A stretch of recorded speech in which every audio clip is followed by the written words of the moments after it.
Let me tell you something you already know. The world ain't all sunshine and rainbows. You gotta keep moving, let's go. Don't quit till you got nothing left.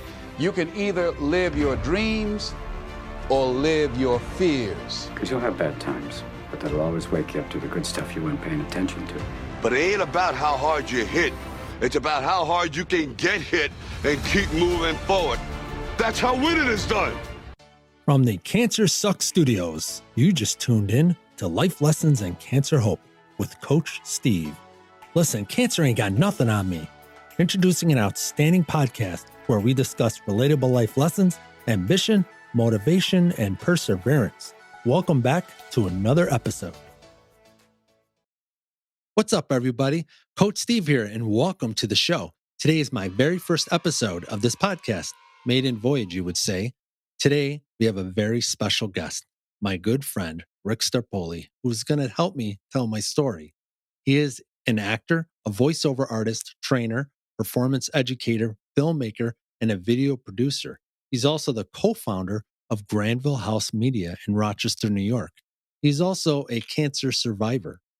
But before we get started, please check us out on my website at www.cancerhopewithcoachsteve.com. You can check us out on YouTube. We have links on the website and also various audio podcast platforms that you can find us on Google Podcasts, Apple Podcasts, Spotify, and a few others. All right, without further ado, let's get started. Hey, Rick, thanks for being on the show today. Appreciate it. Awesome. Yeah, thanks for having me, Steve. Really proud to be here, actually. Thanks. So, you've had cancer in the past. Tell us a little bit about that. Yeah, so in 2008, I had Hodgkin's lymphoma, which pretty quickly, I went through 6 months of chemo and ended up no evidence of disease. And so that seemed like kind of a little blip in my life. And then right after that, fast forward 4 years, and my wife, Tiffany, is diagnosed with colon cancer. This is back in 2013. And so she went through a couple surgeries and, stage 4 colon cancer. Maybe you've heard of it, Wow. And so she went through all of that, and she ended up, after maybe 9 months, she was no evidence of disease. And so I've been both the guy in the chair and also the caregiver. The caregiver, yeah, that's amazing. Yeah, it's been a journey, right? We got married, and 8 weeks later, I was diagnosed. So basically, we got the sickness part out of the way for our marriage real quick, and then we moved on. So anyway, so that's about me, and that's not what we're here for today. Yeah, today we're going to flip the tables. Yeah. All right. I think so, right? I think we should do it. My understanding is you're starting a podcast, and the first thing that people are going to want to know is something about you, right? And Coach Steve, they may know you for all sorts of different reasons, but I think we need to dig into your details a little bit, get a little bit the nitty gritty. And I was just honored to be asked to interview you as your first podcast. That. Yeah. Someday we'll come back and we'll talk all about, Tiffany, my wife, and all that. Absolutely. But today's about you. So yeah, I'm going to dive right in. If you don't mind, I have a whole bunch of questions. This is great. All right. Sweet. Cool. All right. So I want to take you back to 2019, which is, as I understand it, before cancer. And just, if you wouldn't mind, just describe what your life was. Tell me, like, where were you living? What were you doing in life? What was it like? I've been a registered nurse for 24 years maybe now. And I was working in Geneva as a nurse manager. And on top of that, balancing, the kids and the wife and the home. And also I have a garage gym, and I do workouts all the time. That's a big passion of mine. It's a nice outlet to really get a lot of, work frustrations and things like that out. Plus, I love it. I absolutely love it. Not just powerlifting, but strongman exercises and weightlifting, bodybuilding exercises, things like that. How long have you been into that? I've owned a home gym for about, almost 15 years, maybe. Yeah, about 15 years. Nice. Good for you. That's awesome. So And I assume it's not just your generation in the family, right? Who's no, into fitness, right? Talk right, to me. right. So my wife's son, Zachary, he works out a lot. I've been training him since he's going to be 18 soon in September. But yeah, I've been training him since he was getting him involved in, when he was started to be 13, 14 years old. Yeah. My son, Quinn, he's 13 now. He'll be 14 in January. He's also getting into it, some basic moves, squat, bench, deadlift. So he's loving it. And yeah, Nice. so it's been great. The It's a family affair. family, absolutely. Yeah. Oh, that's very cool. That's very cool. So, and what kind of nurse were you? I say were in the past tense. We'll get to that. But what kind of nurse are you trained to be, and what were you doing in 2019? I was nurse manager for a medical surgical floor. So we did a lot of orthopedic and general surgery and neuro patients and, medical patients too. So it was a 20-bed unit. Shout out to 3 North. Awesome crew. North. Nice. I love it. Yeah, definitely miss them.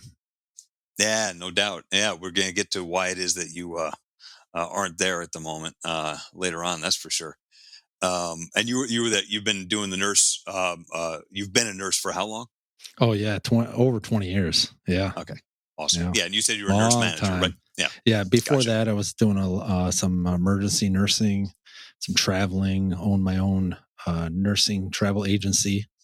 Wow. Yeah, so I've done all kinds of stuff.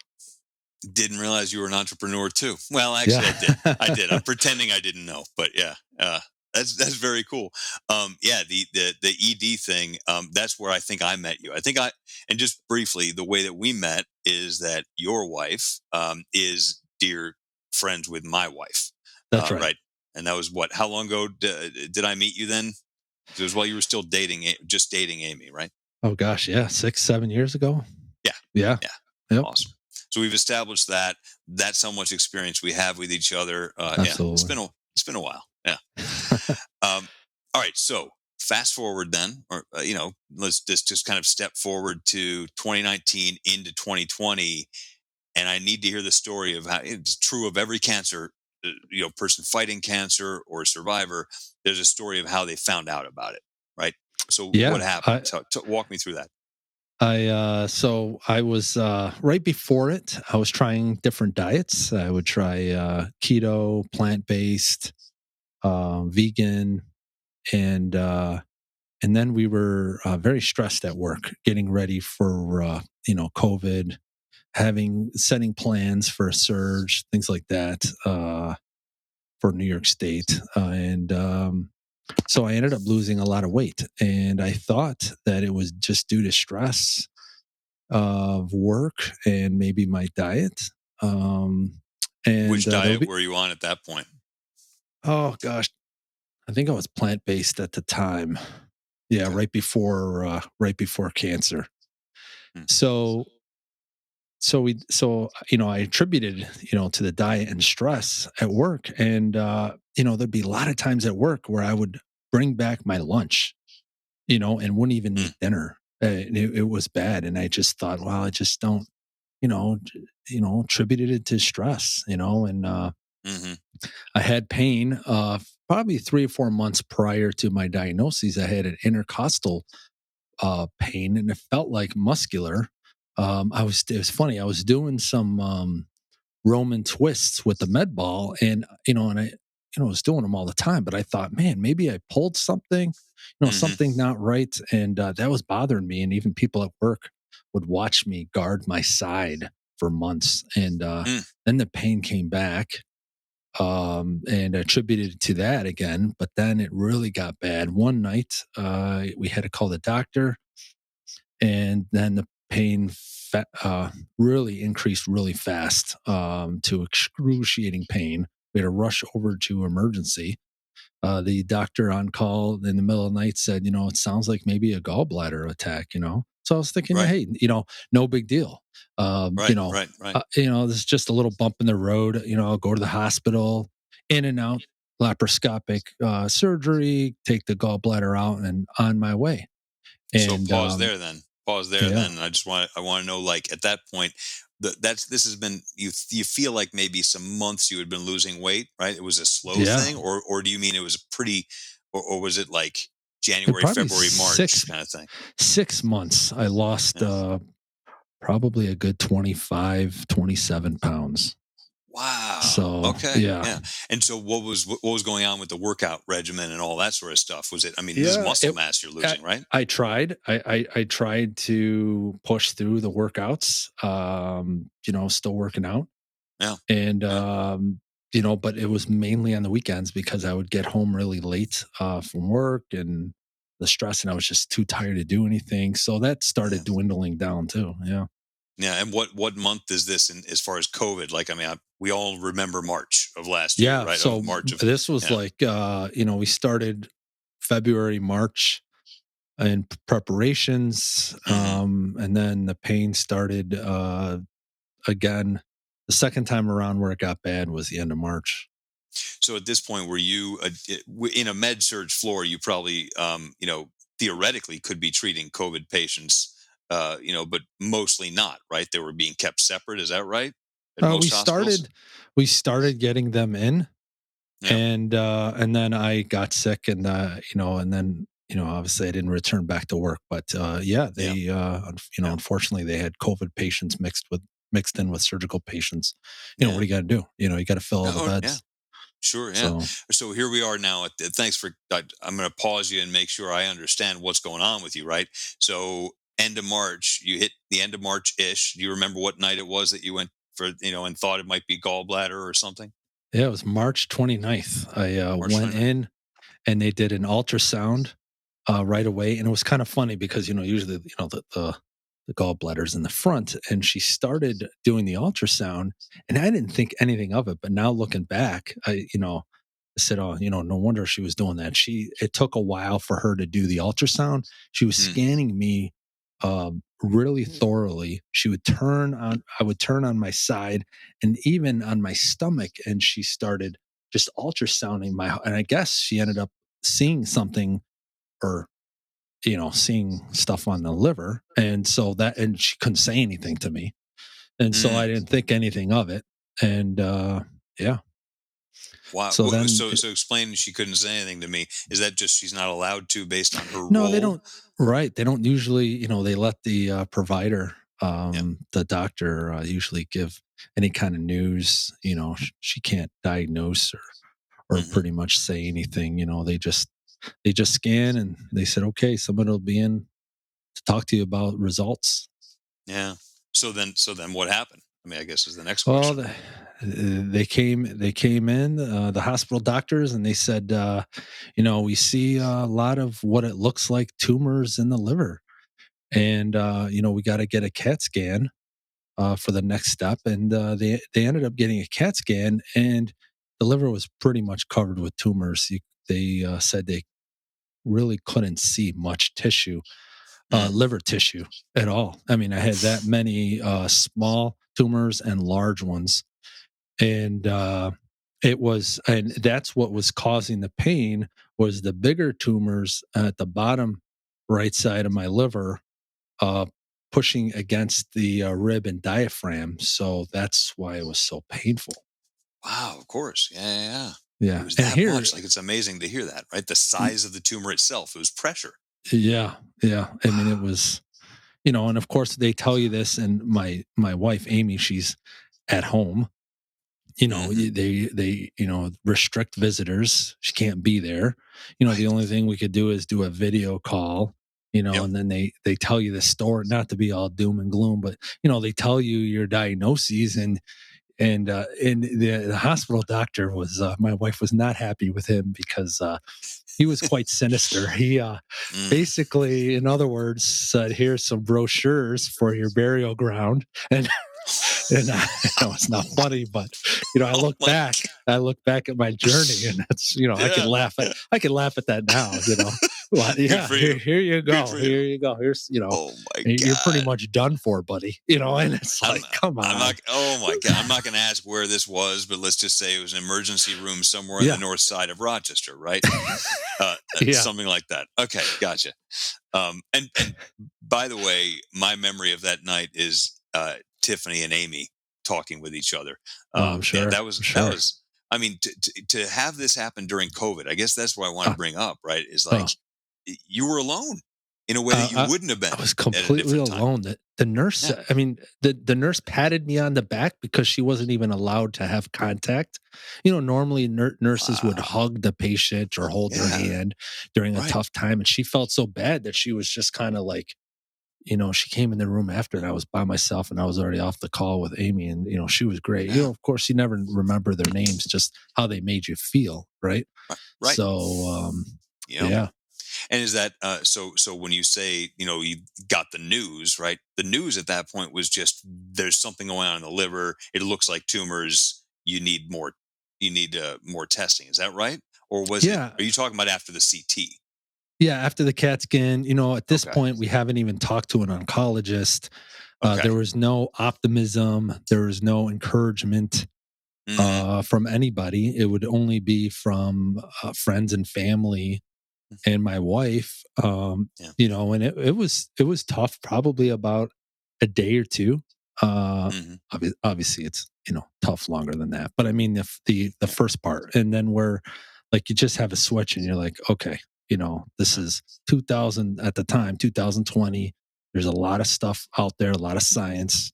I'm a young guy, 40, I can't even remember now, 44. I don't even know how old I am now. That's younger than me. That's all I know. Younger than me. But, and in shape, kind of. I mean, I got a little bit out of shape, but still with exercise. And not a smoker, not a drinker. Not a diabetic. I didn't really have any other, diagnoses where my body could, fight this. So I just wanted things to be done very fast. And we did a biopsy and that confirmed the colon cancer. It's kind of funny. It's right there. I was still hospitalized. So the official diagnosis was on April 1st. Yeah. April Fool's Day. April Fool's Day. Nice. Well played. Yeah, that's the official diagnosis from the from the biopsy. And so then they, hooked me up with an oncologist. Then and. But were you still inpatient that whole time? Yeah, I was in the hospital. I think for 3 days. Right, and then I went home from the 29th to the 3 or 1st. 4 days. Okay. Yeah. All right. Yeah. Gotcha. And at this point, were you still in pain? On and off. I think I was still in a lot of pain from the tumors, but at that point they had given me pain medicine, and I hate taking any kind of opiates or narcotics, but at the time I think I was taking a lot of ibuprofen, and that which seemed to help. And then they gave me some oxycodone, like if it really got really bad, only if I really had to take it. But yeah. So you go home and then they set you up with an oncologist, you said, and who's that? Yeah, what was that next meeting? When Amy picked me up from the hospital, I mean, it was just, we were both in tears, but I mean, it was great getting out of the hospital, finally being away from that doctor that had me set up for my burial ground. But when we aren't recording, I'm actually going to ask you for the name of that doctor. But anyway, I don't think we have to slander him necessarily. Let's not be cruel. No. Things were very fast.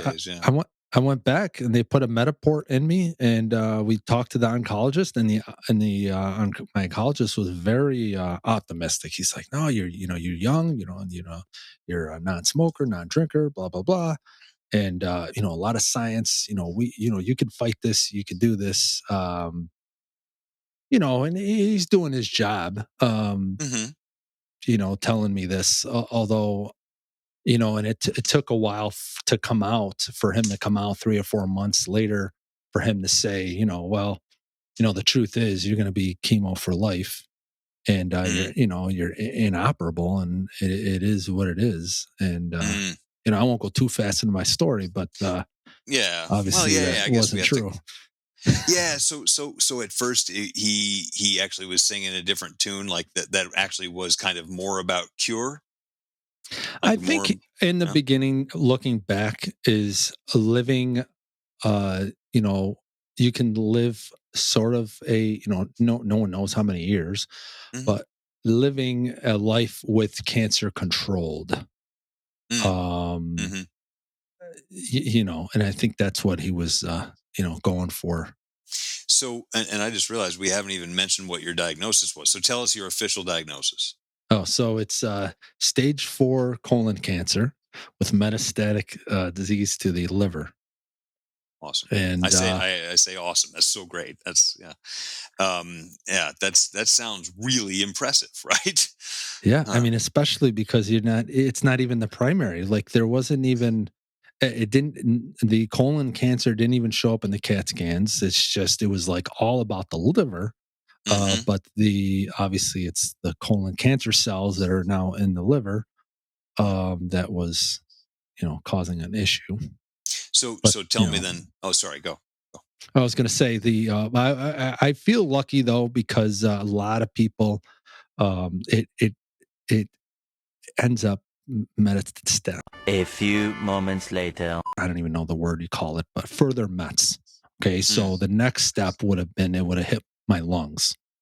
Yep. And that can be tricky is what I've been seeing. And so I was very lucky it hadn't got to that point. Right.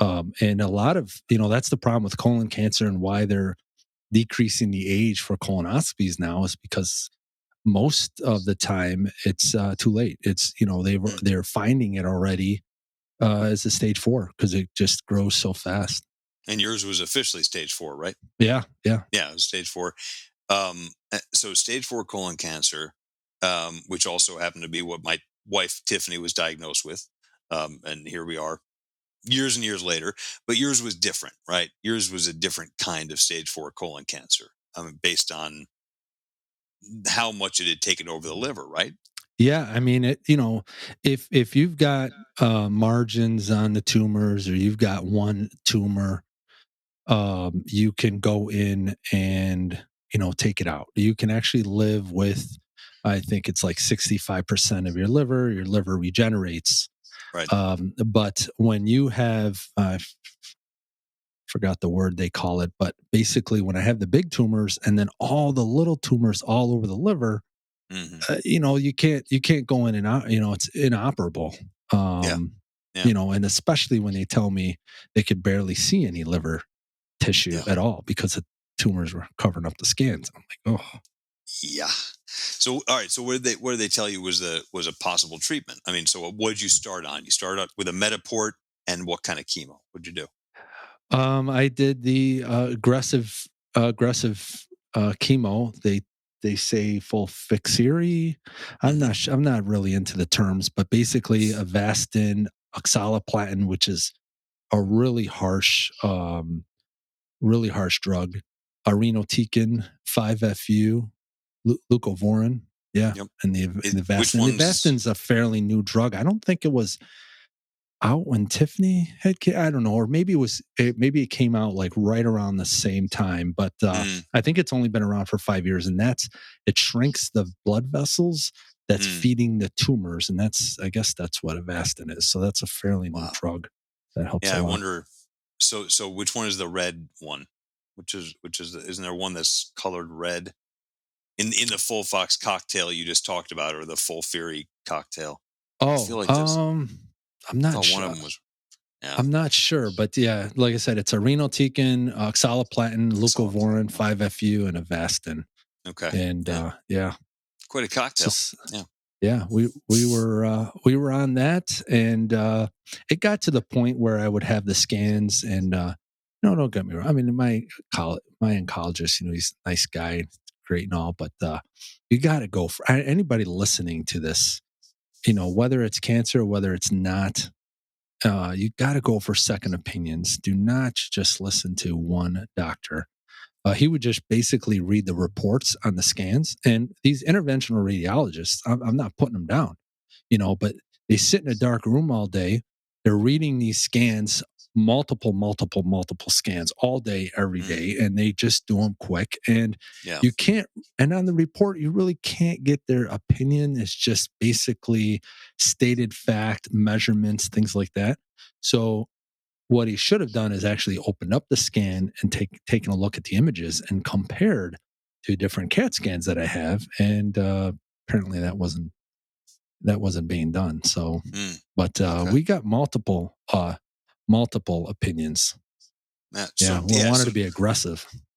So talk about first of all, what led you to want the second opinions? Like, was something going wrong with the treatment? Talk about that first attempt at treatment, the full Fury attempt. My so Amy's sister, I'm not going to say the hospital, but works in Pennsylvania, one of the hospitals, and she works with a surgical oncologist, and he's been great. He's been, and you know what?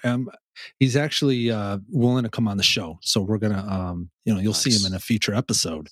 Good, but he's been looking at my scans. We'll mail over the CD of the images, and he's been talking through us as a second opinion through all this. And then he ended up at one point. He's like, no, you can, there's other treatments, So let's do. So he talked to one of his radiologists in Pennsylvania, and he suggested an aggressive radioembolization, Y90. So basically, they inject yttrium, radioisotope, and they, for some people they go through the radial artery, but femoral artery for most people. So they do a guide wire up your femoral artery all the way up to the artery that the main artery for the liver. And they inject these radioactive beads. It's almost like little sand beads. Right. And depending upon how successful they are, because they have to be real careful. They have to do a test run also, because it could leak into the stomach and it could ruin your stomach for the rest of your life if these get out, because there's another artery that connects to the stomach. So they did all that. They were able to give a full dose on the one side of the liver, and then on the other side of the liver, it was getting better. I believe it was the left side. It was actually already at that point getting better. So they didn't have to do such a strong dose on that side. Okay. So he suggested this, and he said that a lot of times it would be secondary treatment, meaning, if the aggressive chemo is not working anymore, they have to look into a secondary treatment. Yeah. But he said there were some clinical trials showing that if you did with first line chemo, that it would have a synergistic effect. And if you did this procedure. So I talked to my oncologist about it, and he's been open about anything, but he'll give me his opinion. He said, well, again, he said, this is secondary, not really advisable. And I said, listen, let me talk to your the local radiologist here at the hospital. Yeah. And they were great. They actually advised it. They've been doing it for a while now, and they said they've had lots of good outcomes from it, and they suggested that we do it. But it's funny, before I had that appointment with the radiologist, the local radiologist, my oncologist wanted to have a consult opinion with a radiation oncologist that specializes in radiation. Yeah. So we did, and he was sinister. It was awful. He's basically saying, wow, I looked at all your scans and your files and things like that, and you pretty much have 3 to 5 years to live. And the Y90 is it's not going to really do anything, and it might lengthen your time another year or two, but so he pretty much said we were done for. And my Amy was pissed. Man. Wow, these local of course, guys me, are I'm like, out.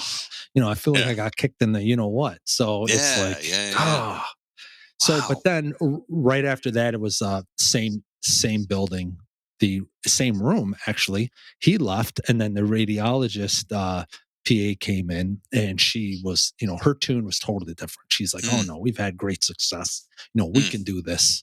And sure enough, we did it. No joke. Yeah. So all right. So let's figure out the timeline here. So Yeah. So you go through April 1st. You start chemo. You're doing chemo. You're getting second opinions because why? Because the scans weren't showing that the chemo was doing everything.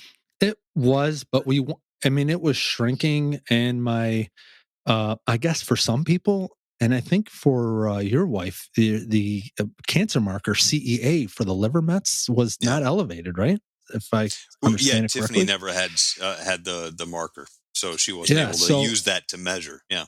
and I guess for some people it doesn't go Yeah. up, but for me, for those out there listening, obviously the normal for colon cancer mets the liver CEA markers 0 or less than 5, and Mhm. mine was 4,300. Yeah, 4,300. Yeah. Good job. You are So an overachiever, man. it That's the was thing. When you do something, you do something. so it was like, I Oh mean, my God. it was going down. I mean, it was Yeah. Yeah. it was going down, and I'll just give you a little sneak peek here. I mean, it's under 5 right now, so Oh, that's how far I've all come. right. But Okay. yeah. All right. So this was September that I had the radio embolization, and we've had multiple. Opinions, and you got to. So many people, even with colon cancer, I've heard stories where they say, well, their stomach's upset, and they'll say, well, you're Mm, young, and it's you got just get gastritis or acid, here, take a pill, and then hmm. the pain continues 3 or 6 months later, and then they're like, oh shoot, you got colon cancer. It's like Yeah. if something doesn't seem right, you got to get a second opinion, Got it. a Yeah. third, fourth. I mean, we've gotten more than second opinions. I mean, Yeah. you have to. It's your life, and Yeah. no one's going to advocate for you better than you and your family. The Yeah. doctors are just doing their job, but that you can't look at them to advocate you. Unless they're your brother or sister or something. Happen You to be probably wouldn't be right family. where you are right now with the I mean with that marker of under No, 5, which we've given away now. If you had no. if you had just stuck with the first opinion you ever got. Absolutely, Yeah. yeah. If I just stuck with the one doctor, which so many people do, the one Hmm. opinion, no, I would not be anywhere near where I am today. Yep. Yeah, I Yeah. know. All right, So so let's now we're going to move forward just a little bit more because we're going to get into kind of what was going on up in your head throughout a lot of this and all that. But I want to hear what then happened, kind of to finish out the yeah, timeline. You, because yeah. there was more. Yeah, Oh more yeah. No. interventions, Exactly. more treatments. Right. So So we talk to did. us about that. Yeah. So they went in like I think September or first week in October, and they did the one lobe of the liver, and then they have to let it rest. And they did the one lobe that had more of the tumors in it, so the stronger dose. And then you go in, I think it was 4 weeks later, they go in and do the other lobe. Well, the radio, they call it post embolization syndrome. There's you get the they're like, well, the side effects is it's going to be a little bit different from chemo, and but you should be okay. And I guess for most people it is okay, but I am so sensitive to medications that I Mm, ended up getting this post syndrome mm. from the radiation so bad. The side effects were like worse than chemo. Oh It wow. was awful. I was pretty much bedridden Yeah. for weeks, and finally getting strong. It just knocked the crap out of me. Yeah. And then then I went in again, and a little bit. Not the other lobe, the second dose wasn't as strong, so I had a little bit of a effect from that. And so then they want to do a CAT scan after that radioembolization, which Yeah. is I think about a month later or something. And again, my oncologist, what does he do? He pulls up the report. He doesn't even compare the scans. So he's like, well, we're just Yeah. going to keep going here with chemo, and, we'll see what happens. So this was like end of Mm, December. Yeah, end of December and Christmas time and all that. So yeah. we send the scans DVD over to that surgical oncologist Yeah. in Pennsylvania. Pennsylvania, Yeah. Sure. and he compares the images. And my sister-in-law even looked at the images too, and she said, from the first couple CAT scans to the one after this Y90, and they said it was incredible.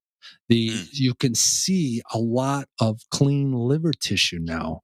It, I guess, obliterated a lot of the tumors in the bad lobe too, in like the lobe Yep. that had And more. both, Yeah. actually, yeah. The one lobe actually looked like it was cleared out, possibly all dead tumors in the one lobe of the liver. Wow. And Okay. and so this was like,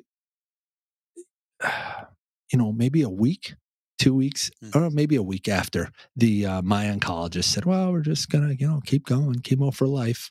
Yeah. And so then they said, then the surgical oncologist said, "Hey, I've got a contact over at Sloan Kettering in New York City. The surgeon, and I really think that you're a candidate now." I mean, Amy and I were just like, "What? Are you kidding me? Yeah. Well, this is awesome news." It's so funny. I mean, people who aren't in the cancer world, they don't think of like candidate for surgery is this huge, awesome news for some people, right? Yeah. It's this thing that you wish for. It means that you've got the tumors under control enough that they actually might be able to remove them surgically or really feel, and so your cancer was never a candidate for surgery a year ago. No. Yeah. I mean, it No, wasn't not even. close. I had a CAT scan 3 months prior, and it wasn't even close. This radioembolization really knocked it out of the park. Yeah, chemo wasn't doing it. Chemo didn't do it. It was, yeah. I mean, it of course it did its thing. I'm not telling anybody just get the Y90. You need the chemo too, but it decreased it. It but, wasn't enough. I needed this treatment, and then I went to New York City. Very fast. I think within 4 weeks, we went out to New York City. I had the surgery. Again, well, no, actually, Amy was able to visit me. I think she was only able to see me 4 hours a day, which is, hey, I'll take that. I mean, versus. And was this like January? This is no, yeah, this is February. February of 2021, right? So a lot of stuff has happened with regard to COVID. We've kind of normalized a little bit. Things I had to wear a mask every time I went out in the hallway. I had a roommate. You didn't have to wear a mask in the room. Yeah. But I mean, I had, actually I had like 3 different roommates, but it's 7 days. I was in the hospital for 7 days. So what did they do? What was the surgery?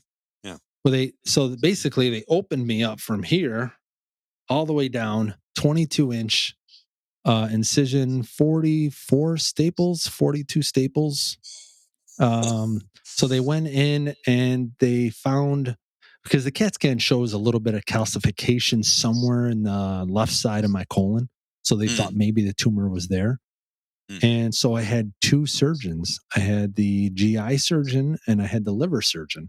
So the GI surgeon went in first, and she had to manipulate the colon that had the tumor in it to feel for it. And sure enough, she said she could feel it. She couldn't see it.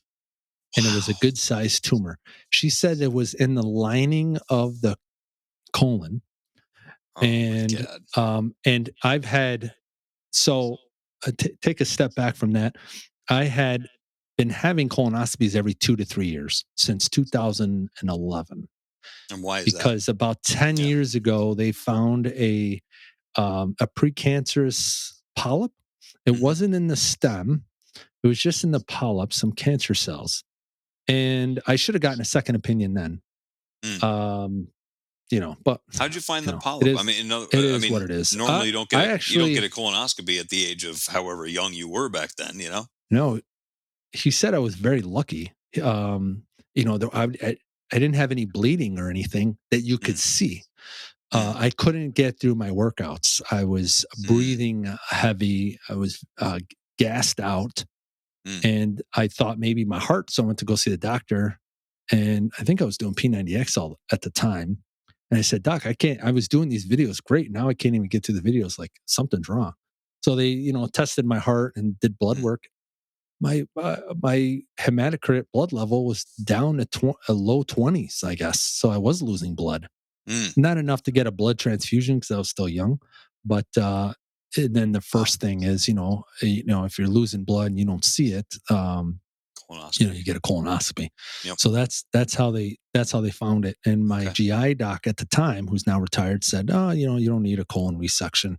Which looking back now, I probably should have, because my GI doc now at Sloan Kettering in New York says that it probably planted a seed there that festered for 10 years. So she said that the colon cancer that I had it's only 2% chance of getting the type of cancer that I have. 2%, because normally the cancer grows from inside of the colon and you can see it through colonoscopies. Sure.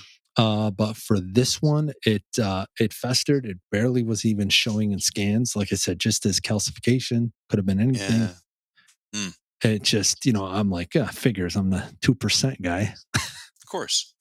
Yeah. Again, you excel. You're like, yeah, if you're gonna do something, you're special. So they cut you. They found so they cut me. So they take that out. Mm-hmm. Yeah, the GI doc cuts that tumor out, clean margins or no margins. I don't know. I can't remember what she said. And she was able to take out like a little bit more. So she says, "You're cancer free there now. No problem there." Nice. And then the GI guy comes in and said, "Wow, your left side of the liver looks like the tumors are all dead." And they biopsied in surgery the left tumors, some of the left lobe of the tumors. And just to see what happens. And so we got the results back, and he was shocked. He said, "It's all dead. You're cancer-free on the left lobe of the liver. It's all dead." So they did remove a bigger tumor. Whether it was dead or not, he just got rid of it. And then he just said, "We just got to work on the right side of the liver now." Yeah. And then I had I'm going back in about a week and a half for more scans. I'm going to get a PET scan, because the last PET scan showed, which was probably about a month ago, showed a little bit of blood flow around the rim of I think there's like maybe 2 tumors left on the right side of the liver. And so they implanted I almost forgot. There's been so much that they've done to me. This is what I was waiting to hear about. Not only did they do that, but they implanted a hockey puck inside me. And I want to say hockey puck because that's the size of it. It's a chemo pump by Medtronics. And they put it on my left side. And then it's, there's a tube that comes over and they, feed it into the artery of the liver. And they can go with I don't want to say lethal dose, but the chemo dose that they use in the chemo pump, you wouldn't be able to tolerate it because it's not going through your blood system through a Metaport or IV, and it's going through directly into the liver. They can raise that concentration way up there. And it's constant for 2 weeks. So 2 weeks, it's the chemo's going in, and then 2 weeks, the flush is going in, just some saline and heparin, and then 2 weeks again with chemo. So we have to go to New York City once a month to get the chemo filled, because they got to fill it with chemo. And nobody in Rochester, right? And for those listening outside of the area, we're in Rochester, New York. I have to drive to Syracuse every other 2 weeks to get the flush and the pump, because nobody in Rochester is familiar with it. It's amazing. With this chemo pump. That is absolutely awesome. I mean, so this was installed during that same surgery, during the surgery, What, February? Yes, February. Yeah. And just for those of you who don't know, we're recording this second half of April ish. I don't even know what day it is. 23rd. Yeah. So anyway, good point. Yeah. So it's just to date it. It's in 2021, April 23rd. So, all right. So that's been in there this whole time, and you've been doing that now for a couple months, right? Yeah. And what's the actual current plan? Like, what's the prognosis? I mean, if you keep doing that, they expect it to be months. When do you get your next CT? Catch me up. Well, at this point, my oncologist says that either the chemo pump, and they still want me to get 5FU in the Metaport every 2 weeks, but I've been taking breaks because it's been really, really hard on me. really gassing me. But the chemo pump should take care of it, is what they're saying. Should get rid of the left of whatever blood flow left to the cancer, should take care of it. Or the plan is to still operable for another surgery, which means that the liver surgeon said he'll go in later this year and he'll just lop it off. That liver, that lobe, either that lobe or some of the lobe. Yeah. I don't know. But it just sounds like, there's light at the end of the tunnel here for no evidence of disease, NED, whatever they call it. But Yeah. And that's another term. There are a lot of terms that, people who aren't in the remission. cancer world might not know yet, right? Like if you're new to the Right. cancer world, NED or NED or no evidence of disease is a big thing. The margins are a big thing. You'll learn about margins. But anyway, it's sadly, we learn quickly the terminology. And of course, you had a lot of it before. So let me ask you a question about this whole experience, if you don't mind. And that is, Yeah. talk to me about your experience as a nurse and how it made your experience as a patient better or worse, like, or changed it somehow. What was the relationship there? Gosh. So I would say when I had the surgery, it's probably a little bit different experience because I don't know what's going on behind the scenes, whether the nurses are just kind of in and out of the room so fast. And are they doing that because they want to lessen the risk of contact? Obviously, if you're in the room for only a couple minutes versus being in the room for 10 minutes or more, having a conversation with your patient, Sure. you increase even with the masks and all that. I don't know if that's one of the reasons, but, it just, probably is. The staff is tired of taking care of COVID patients, and the nurses are just afraid to get it, and of course give it to their loved ones. Mhm. So I don't, I try not to, take it at heart. I know me, as a nurse, as a frontline nurse, when I worked frontline, I would always spend time with my patients, sit down with them, have conversations, and genuinely listen to them and genuinely have a conversation, not just because you're doing your job or, you're just trying to pass the time. And patients know if you're genuinely listening to them, and Right. shows them that you care. So, I kind of missed out on some of that. Maybe because of but COVID. it's fine. Yeah. Yeah, right. Yeah. So that's Okay. that's what I saw. So as a nurse, you just noticed that maybe more than other people might, or you saw that it was Yeah, different than you should expect, right? Because of your right, experience as a nurse, you were like, that isn't the way it should be. Is that what you're saying? right. Yeah. Yeah, especially on an oncology unit. I mean, I've worked Mhm. on an oncology unit before, and it's just, the nurses are, compassionate and just, Mhm. not that they're not, obviously they're compassionate no matter what floor they're working on, but the oncology, you got to have a, you know, you see a lot, patients come and go, and then you see them go, and Mhm. statistically, and, Yeah. that affects the caregivers. Absolutely. Yeah. Well, all right. So let's talk more about that, because it doesn't just affect the caregivers; it also affects you. So let's kind of talk about how you've been doing. Let's start with physical. How about that? Let's start with physically how you've been doing, how you've been staying strong, because I have a feeling you have been. So talk to me about how your workout, how your body has been dealing with it, for the last year. I'll, usually if I have a chemo run, it'll knock me out for about a week, and then I'll try to get back into my workouts and start over. Start over every time with regaining strength, and I take extra breaks to my workouts. I'll put it up on those that are actually watching the YouTube. I know most of our listeners will Yeah. be on a podcast audio platform, but I got myself here pushing a yoke and doing farmer carries here, and Yeah. tire flips up the driveway. And so I just Yeah. it just I dig down deep, and it makes me I want nothing but to return to a normal life, whatever a normal life will be. Normal will never be normal like it was, but a new Right. normal. Yeah, there's before and after cancer. Right, exactly. Yeah. Absolutely, a new normal. Yeah. Have you obviously there are limitations. There are times when you haven't been able to work out when maybe you wanted to, right? Yeah, Um, that's been hard. so do you, in those times, do you, like on those borderline days, where do you try to push through, or do you listen to your body and say I shouldn't? Like, how do you make that calculation? I'm going to go down to the gym right now anyway. I mean, there's a lot of times when I push through. I'll go down there and I'll do a lift, and then I got to wait 10 minutes before I do another lift.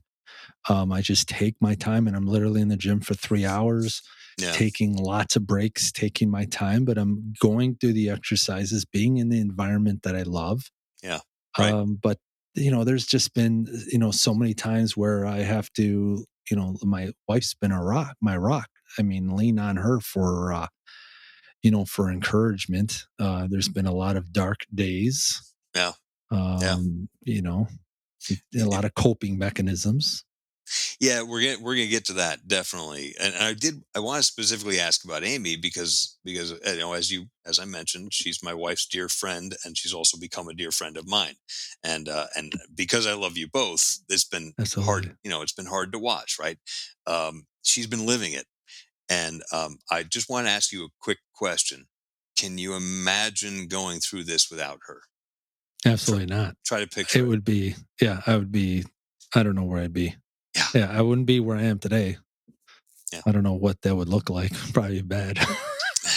I mean, it was the ultimate. I'd probably need that brochure from that doctor. Exactly. where am I going to push up daisies? Yeah. No, the fact is, it was a softball. I'm giving you a softball there, but I have a hard time picturing you going through that without her, because I know her and I know what she means to you and the way you express it. And so I just wanted to say, like, that, to hear you bring her up spontaneously as just kind of, she's your rock. That just rings totally true to me. Like, that is, I picture you on a day-to-day basis. That's part of your coping mechanism, is just the fact that you have an amazing wife. Yeah.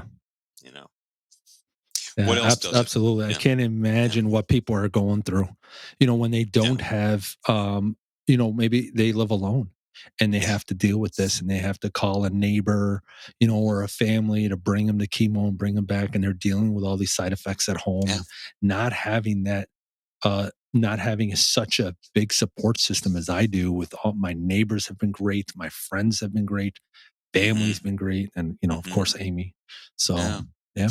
And you actually got a small taste of what it's like to go through it alone because of the COVID thing. The fact that it was during COVID, for that first chunk of time, you were going to all appointments and not all appointments alone, but you're alone for much more of it than except the initial ones. Yeah. Oh yeah. We'd have to do on the phone here in front of the, doc.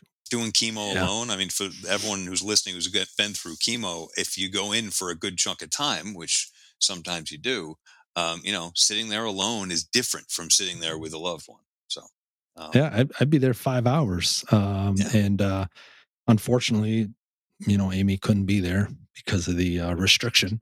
Yeah. So you're staying physically strong.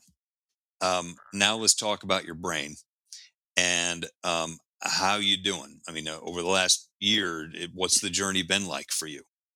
Pick it up wherever you want to pick up the story, Gosh, there's just been so many good days, and there's been so many dark days, and there's been so many days where you just want, you wake up and you get through the day for the first hour or two, and you just want I don't want to say the day to end, because I don't want to make it sound like I just want, it's not like I don't want to live that day.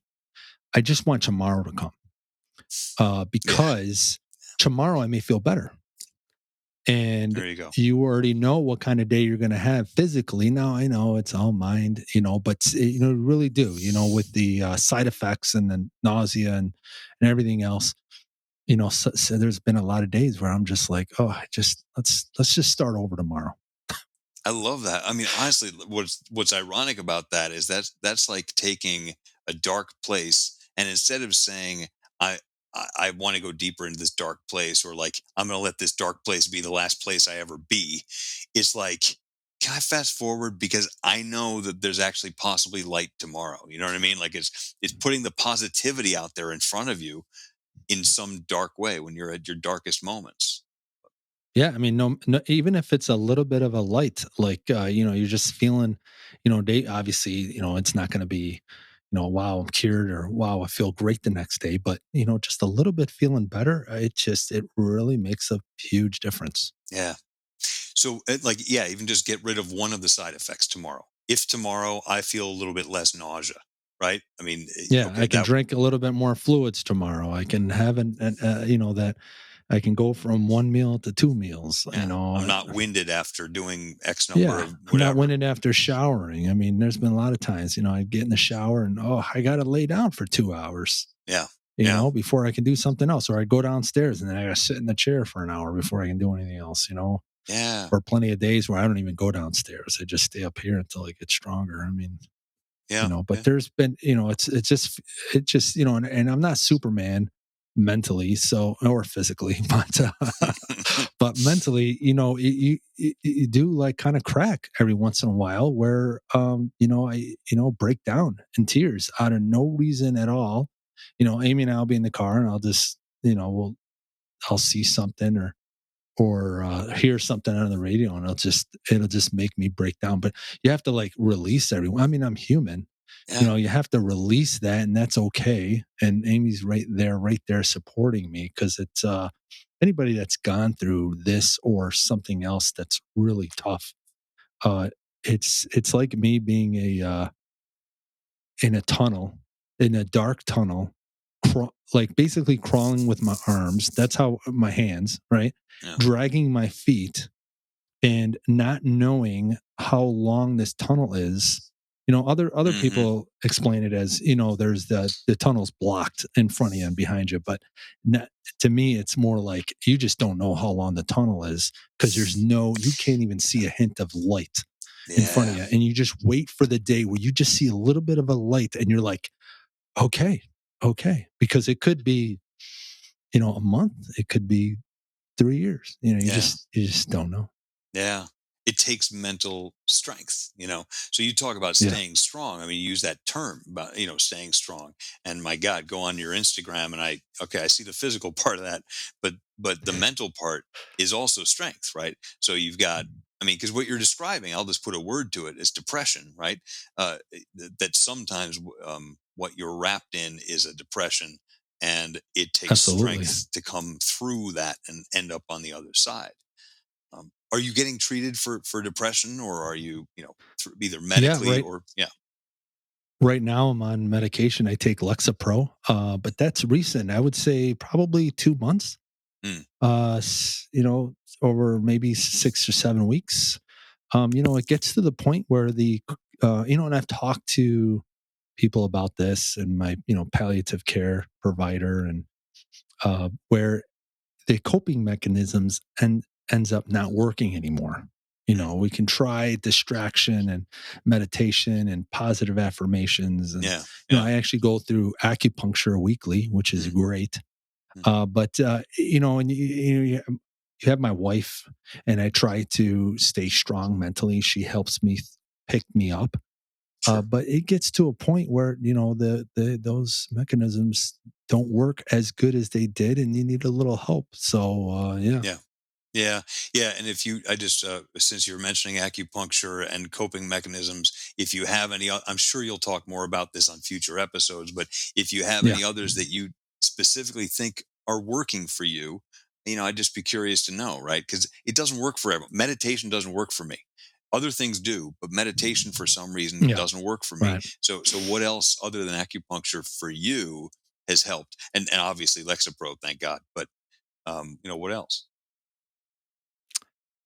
Um, and I think it's all about consistency.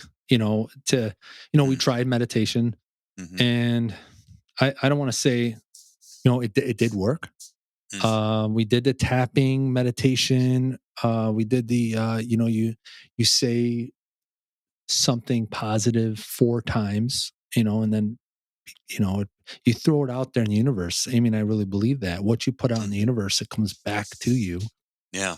And it's all about, I mean, we even tried like some Tai Chi videos. I mean, it all works. It's just, I Right. think it's consistency and trying to find something that you are willing to stick with. Yeah. So we've tried a bunch of stuff. Positive affirmations is daily, Yeah. I think, a must.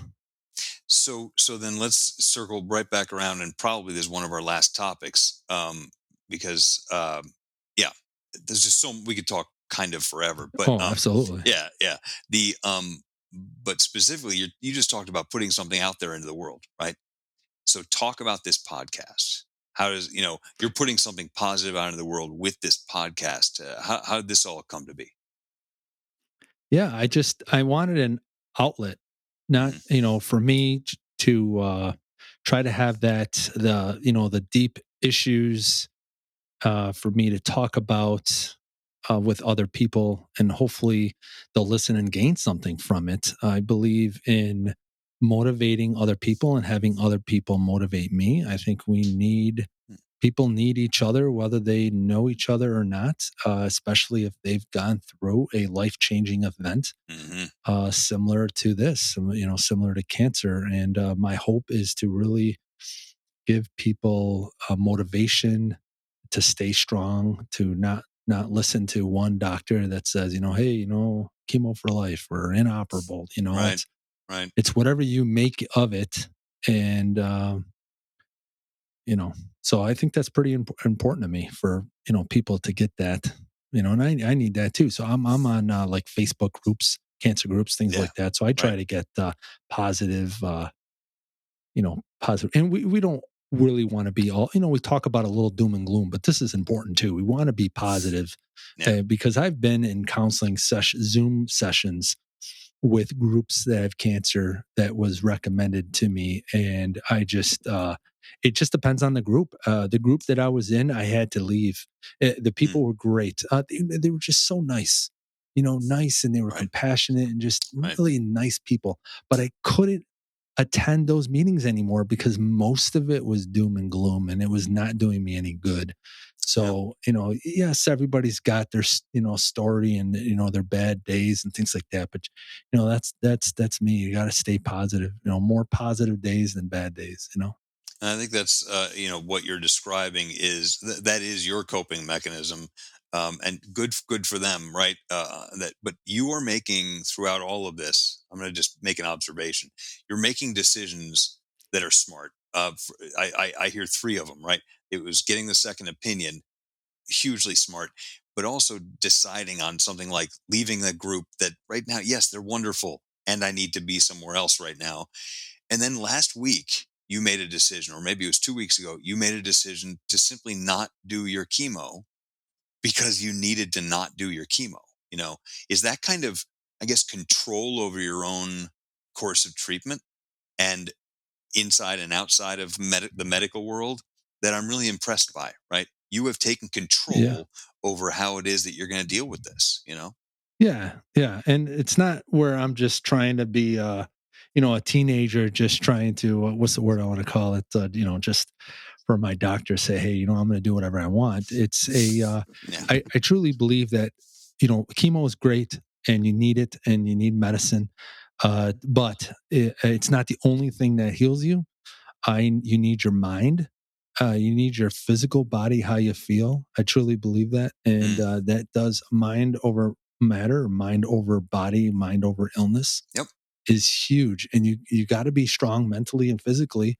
Hmm. And for me to fight through this, and if I need a little bit of a break, chance, there's always a chance. A delay in treatment, always a chance for the tumor to start regrowing, right? Yeah. And Yeah, I there don't is. want that. And that's why my oncologist really wants me to be aggressive.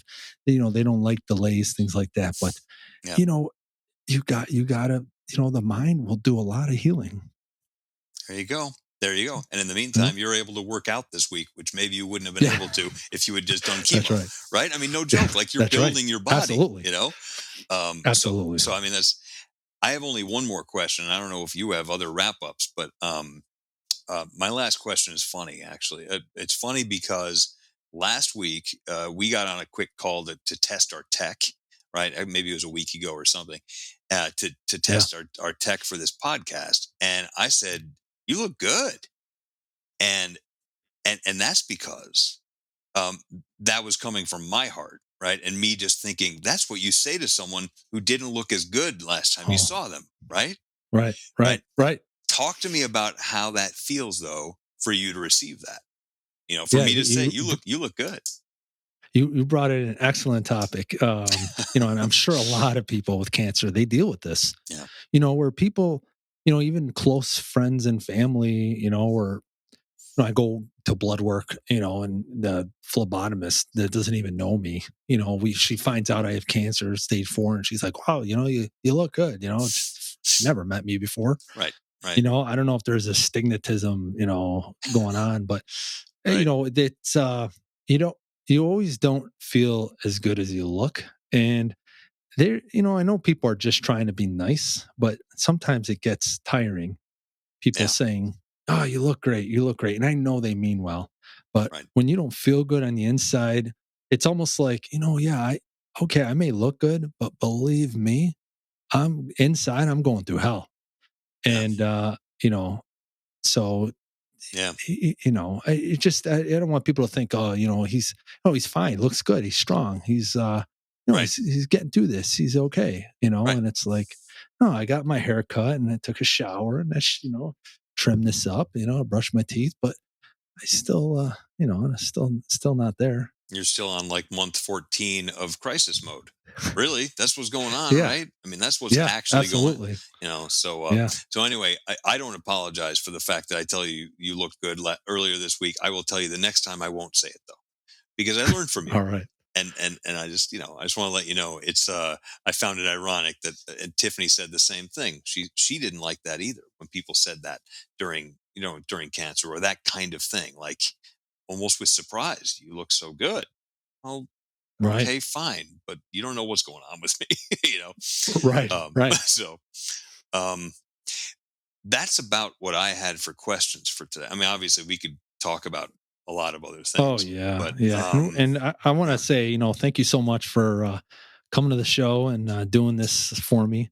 And we're going to have Rick back on the show. We're going to bring his wife back on too. And so you'll see Rick on future episodes. But this has been great. Awesome. Definitely. I think we can wrap it up. It was my honor, man. Thanks so much for having me on. All right. Thanks so much. All right. Ciao. See you. Yeah. From the Cancer Suck Studios, that is a wrap. Check us out in future episodes of our podcast and be sure to subscribe. But before we go, just want to give a shout out to all the admirable and devoted caregivers out there. Until next time, stay strong. We got this. Because every once in a while, the lion has to show the jackals who he is.